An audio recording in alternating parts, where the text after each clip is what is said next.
तुम्हा सर्वांचं माझ्या YouTube चॅनलमध्ये पुन्हा एकदा स्वागत आहे. तर आजच्या व्हिडिओमध्ये आपण इयत्ता 10वी चा जो राज्यशास्त्र विषय आहे, राज्यशास्त्र विषयामध्ये प्रकरण क्रमांक 4 आहे, सामाजिक व राजकीय चळवळी. त्याचा जो स्वाध्याय आहे, प्रश्नोत्तर आहे, तर ती आपण या व्हिडिओमध्ये बघणार आहे. तर प्रश्न क्रमांक 1 आहे, दिलेल्या पर्यायापैकी योग्य पर्याय निवडून विधाने पूर्ण करा. तर याच्यामध्ये पहिला आहे, शेतकरी चळवळीची प्रमुख मागणी कोणती होती हे विचारलं. तर याच्यामध्ये आपण उत्तर काय लिहिणार, शेतकरी चळवळीची प्रमुख मागणी शेतमालाला योग्य भाव मिळावा ही प्रमुख मागणी होती. योग्य भाव मिळावा म्हणजे कुठला पर्याय बरोबर? पर्याय ब बरोबर आहे. तसं वाक्य पूर्ण लिहायचं, त्याचं पूर्ण विधान लिहायचं आणि जे महत्वाचं वाक्य शेतमालाला किंवा उत्तर आहे योग्य भाव मिळावा त्याला अंडरलाईन करा.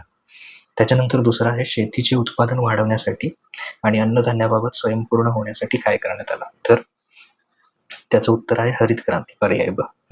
असं पूर्ण वाक्य लिहायचं, शेतीचं उत्पादन वाढवण्यासाठी आणि अन्नधान्याबाबत स्वयंपूर्ण होण्यासाठी हरित क्रांती करण्यात आली. त्याच्यानंतर या दोन संकल्पना स्पष्ट करायच्या. तर प्रश्न आहे, संकल्पना स्पष्ट करा. त्याच्यातला पहिला आहे आदिवासी चळवळ. स्वातंत्र्यपूर्व काळापासूनच आदिवासींच्या हक्कावर गदा आल्यामुळे त्यांनी ब्रिटिशांविरुद्ध संघर्ष केला होता. या चळवळीची संबंधित महत्वाचे मुद्दे खालीलप्रमाणे.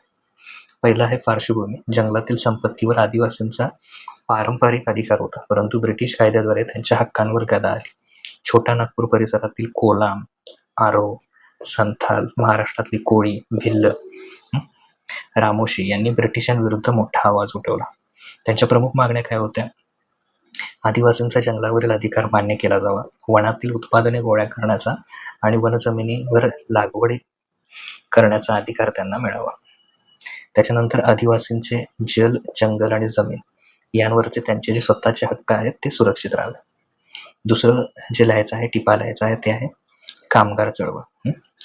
तर भारतात 19व्या शतकाच्या उत्तरार्ध कापड गिरण्या, रेल्वे कंपन्या यांसारख्या उद्योगांची सुरुवात झाली आणि त्यातूनच कामगार चळवळीची पार्श्वभूमी तयार झाली. या चळवळीचे स्वरूप आणि मागणी कामगार चळवळीचे खालीलप्रमाणे. त्याच्या आधी ऐतिहासिक पार्श्वभूमी बघा. सुरुवातीच्या काळात नारायण मेघाजी लोखंडे यांच्या प्रयत्नांमुळे कामगारांना साप्ताहिक सुट्टी म्हणजे आठवड्यातून एक सुट्टी मिळाली. पुढे 1920 मध्ये all India trade union Congress याची स्थापना झाली 1920 मध्ये, ज्याने कामगार चळवळीला मोठी गती दिली. प्रमुख मागणी आणि उद्दिष्ट काय? कामगारांचे कामाचे तास निश्चित केले जावेत, कामाच्या ठिकाणी सुरक्षिततेची हमी हवी, न्याय्य वेतन म्हणजे पगार आणि भत्ते मिळावेत, सामाजिक सुरक्षतेच्या उदाहरणार्थ भविष्य निर्वाह निधी, विमा यांसारख्या तरतुदी असाव्यात.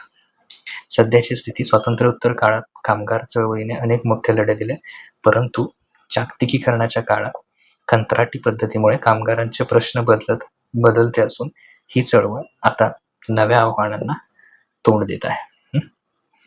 त्याच्यानंतर प्रश्न क्रमांक 3 आहे, खालील प्रश्नांची थोडक्यात उत्तरं लिहायचे. त्यातलं पहिलं आहे, पर्यावरण चळवळीचं कार्य जे आहे ते स्पष्ट करायचं. तर त्याची सुरुवातीला प्रस्तावना अशी करायची, पर्यावरण ऱ्हास ही आजच्या काळातील एक आंतरराष्ट्रीय पातळीवरील गंभीर समस्या आहे. भारतातही पर्यावरण संरक्षणासाठी राष्ट्रीय आणि स्थानिक पातळीवर मोठ्या प्रमाणात कार्य सुरू आहे. या चळवळीचं मुख्य कार्य खालीलप्रमाणे सांगता येईल. पहिला आहे पर्यावरण संरक्षणाचा आग्रह. जागतिक आणि आंतरराष्ट्रीय पातळीवर पर्यावरण सुधारण्यासाठी आंतरराष्ट्रीय सहकार्य आणि लोक चळवळ उभी करणे हे पहिलं त्याचं कार्य. जैवविविधतेचं रक्षण, नैसर्गिक साधन संपत्ती, जंगले, विविध सजीव प्रजातींचे जतन म्हणजे जैवविविधतेचं जतन करणे, रक्षण करणे हे या चळवळीचं मुख्य कार्य होतं. पाण्याचे स्रोत आणि प्रदूषण नियंत्रण, पाण्याच्या विविध स्रोतांचे जतन करणे, नद्यांचे प्रदूषण रोखणे आणि शुद्ध हवेसाठी प्रदूषण नियंत्रक कायदे कडक राबवण्यास सरकारला भाग पाडणे. त्याच्यानंतर पुढे आहे रासायनिक द्रव्यांचा वापर रोखणे. शेती आणि उद्योगांमध्ये होणारा हानिकारक रासायनिक द्रव्यांचा वापर रोखणे आणि त्याच्या दुष्परिणामांबाबत जनजागृती करणे. तर हे पर्यावरण चळवळीचं कार्य आहे. हे सगळे मुद्दे तुम्ही लिहू शकता. भारतातील शेतकरी चळवळीचे स्वरूप स्पष्ट करा. भारतातील शेतकरी चळवळ ही एक अत्यंत महत्वाची आणि जुनी चळवळ आहे. काळाच्या ओघात तिचे स्वरूप खालीलप्रमाणे बदलत गेले. स्वातंत्र्यपूर्व काळ, ब्रिटिश काळातील सरकारच्या शेतकरी विरोधी धोरणामुळे शेतकरी संघटित झाले. बारडोली, चंपारण्य येथील सत्याग्रह, खोती पद्धती विरुद्ध झालेले लढे यामुळे शेतकरी चळवळ व्यापक बनली. दुसरं आहे हरित क्रांतीचा काळ. हरित क्रांतीनंतर शेतकरी चळवळ अधिक गतिमान आणि संघटित झाली. शेतीचे उत्पादन वाढले तरी शेतकऱ्यांना त्याचा आर्थिक फायदा झाला नाही. त्यामुळे आंदोलने अधिक तीव्र झाली. प्रमुख मागण्या: शेतमालाला योग्य भाव मिळणे, शेती उद्योगाला दर्जा मिळणे, स्वामीनाथन आयोगाच्या शिफारसी लागू करणे, कर्जमुक्ती, शेतीविषयक राष्ट्रीय धोरण निश्चित करणे या प्रमुख मागण्यांवर चळवळीचे स्वरूप आधारलेले आहे.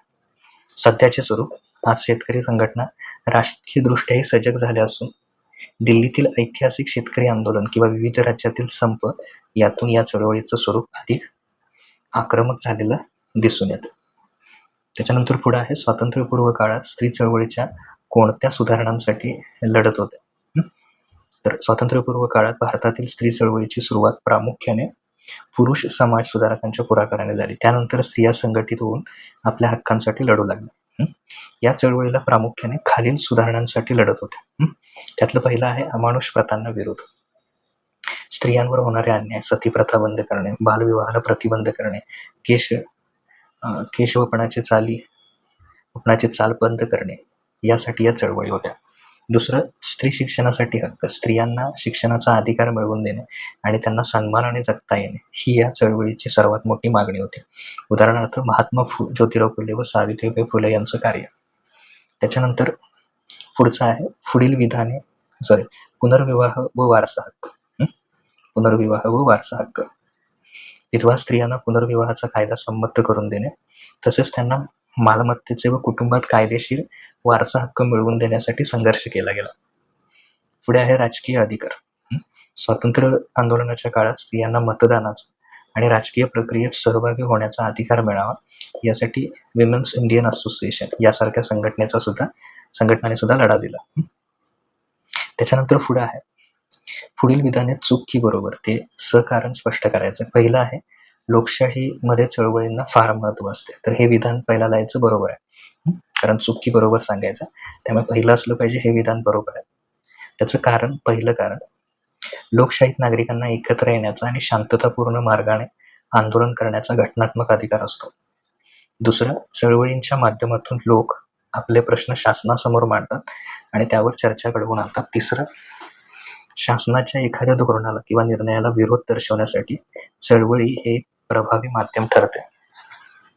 म्हणूनच लोकशाही अधिक निकोप आणि जिवंत ठेवण्यासाठी चळवळींना फार महत्व असते. दुसरं आहे चळवळींना खंबीर नेतृत्वाची गरज नसते. तर हे विधान काय आहे? चुकीचं आहे. ची कारण काय? कोणतीही चळवळ यशस्वी होण्यासाठी खंबीर आणि दूरदृष्टी नसलेल्या नेत्याची गरज असते. खंबीर नेतृत्व चळवळीला योग्य दिशा देते, तिचे उद्दिष्ट निश्चित करते आणि आंदोलन भरकूनच देते. लोकांचे संघटन करणे, कार्यक्रम आखणे, शासनाची योग्य प्रकारे वाटाघाटी करणे या सर्व गोष्टी नेतृत्वावरच अवलंबून असतात. म्हणून खंबीर नेतृत्वाशिवाय चळवळ कमकुवत होऊन विखुरली जाते आणि या सगळ्यामुळे खंबीर नेतृत्वाची गरज असते. त्यामुळे हे विधान नसते, हे विधान चुकीचं आहे. त्याच्यानंतर पुढे ग्राहक चळवळ अस्तित्वात आली. तर पहिलं काय लिहायचं? हे विधान बरोबर आहे. कंसातलं आहे ते काय लिहू नका. त्याच्यातलं पहिलं 1986 मध्ये ग्राहक संरक्षण कायदा अस्तित्वात आल्यानंतर भारतीय ग्राहक चळवळीला कायदेशीर बळ मिळाले. बाजारपेठेत होणारी ग्राहकांची फसवणूक, मालातील भेसळ, वजनातील मापे आणि वस्तूंच्या वाढलेल्या किमती यांसारख्या अन्यायी प्रवृत्तींना आळा घालण्यासाठी चळवळींची गरज निर्माण झाली. समाजातील प्रत्येक घटक हा कोणत्या ना कोणत्या स्वरूपात ग्राहकच असतो. त्यामुळे ग्राहकांचे हित आणि हक्क सुरक्षित ठेवण्यासाठी ही जी व्यापक चळवळ आहे ती अस्तित्वात आली. ओके, तर इथं आपण काय केलं, इथंपर्यंतचा जो भाग आहे तो सगळा बघितला. पुढील व्हिडिओमध्ये जो पुढचा पार्ट आहे तर तो आपण पुढच्या व्हिडिओमध्ये बघूया, पुढच्या याचे स्वाध्याय.